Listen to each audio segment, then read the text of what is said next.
سنت والجماعت والے فرقہ جعفری کے ساتھ نماز جنازہ پڑھ سکتے ہیں جبکہ وہ 5 تکبیر تک تکبیریں پڑھتے ہیں. گالے میں کہ جس سوال کی طے وہ پتہ لگتا ہے حنفی امام ابو حنیفہ رحمت اللہ علیہ کا مقلد ہے.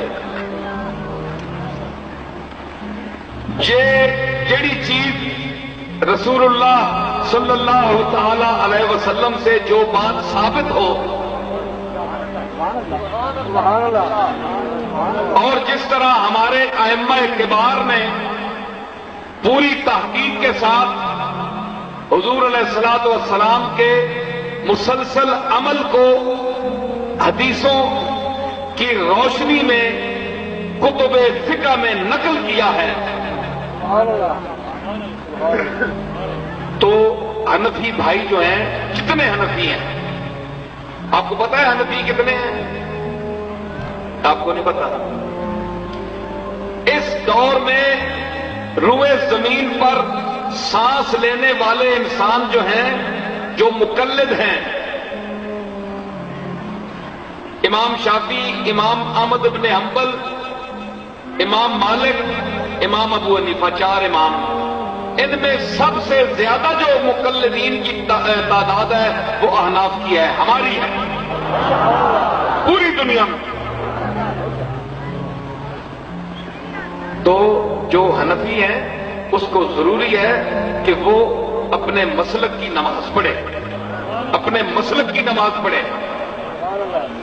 کچھ 5 تکبیروں میں انسان کافر نہیں ہو جاتا، 6 تکبیریں پڑھ جائے تو کافر نہیں ہو جاتا. لیکن مسئلہ ہے کہ سرکار نے کیا کیا.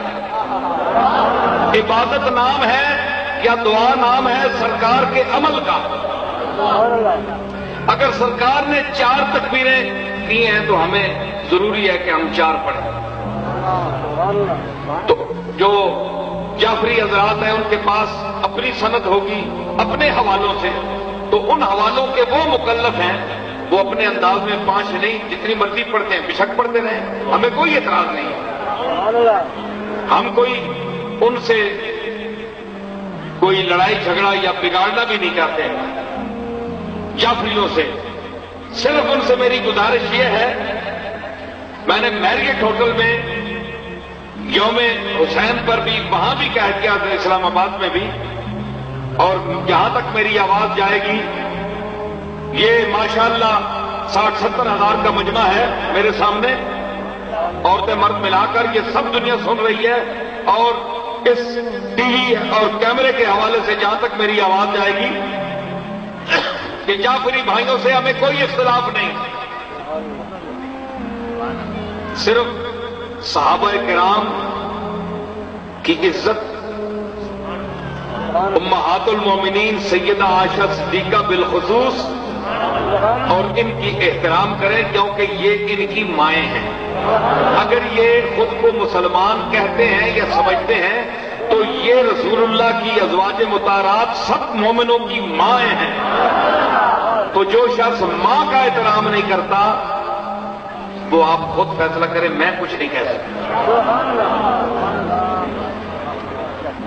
یہ جعفری برادری صرف صدیق اکبر یاد رکھیں، اگر صدیق اکبر، فاروق اعظم، عثمان غنی، ان میں کوئی تاریخی ایسا سکم نکلتا، کمزوری نکلتی، زیادتی نکلتی، یاد رکھیں میری بات، تو میں حسین کے خون سے ہوں، اور صرف خون لے کر نہیں آیا میں، کچھ حسین کی جوتیوں کا صدقہ مجھے بھی ملا ہے، کچھ جرت مجھے بھی ملی ہے. تو میں کسی سے نہیں ڈرتا کہ اگر صدیق اکبر یا فاروق اعظم یا عثمان غنی نے اہل بیت سے کوئی دشمنی کی ہو یا زیادتی کی ہو، ظلم کیا ہو، تو میں ان خلیفوں کو مانتا پھروں، میں کسی کی خوشامد نہیں کرتا. ان کے ماننے سے کوئی یہ نہیں ہوتا کہ کوئی نہ مانے تو کافر ہو جاتا ہے، کچھ بھی نہیں ہوتا. میں نہ مانتا، لیکن میں آپ کو دین اور مذہب کا سچا ایک ادنا طالب علم کی حیثیت سے کہتا ہوں کہ میں نے صدیق اکبر کی جو محبت اہل بیت کے ساتھ دیکھی جو فاروق اعظم کی محبت اہل بیت کے ساتھ دیکھی، جو عثمان غنی کی، عبداللہ ابن مسعود کی، عبداللہ ابن عمر کی، عبداللہ ابن مسعود کی، اور حضرت ابو ہریرہ کی، اور حضرت طلحہ کی، حضرت زبیر کی، ان کی جو محبت میں نے حضور کی اولاد کے ساتھ دیکھی، میں اس کی مثال نہیں آپ کو پیش کر سکتا۔ تو آپ کیوں ان سے بغض کریں؟ اللہ کی قسم اٹھا کر کہتا ہوں، میں ان کا دیا ہوا نہیں کھاتا، میں اپنے مالک کا دیا ہوا کھاتا ہوں۔ تو اگر ان میں کوئی ایسی بات ہوتی تو سب سے پہلے ان کا انکار میں کرتا۔ میں اپنے جعفری بھائیوں کو یہ غلط فہمی کا اظہار کر رہا ہوں کہ وہ غور فرمائیں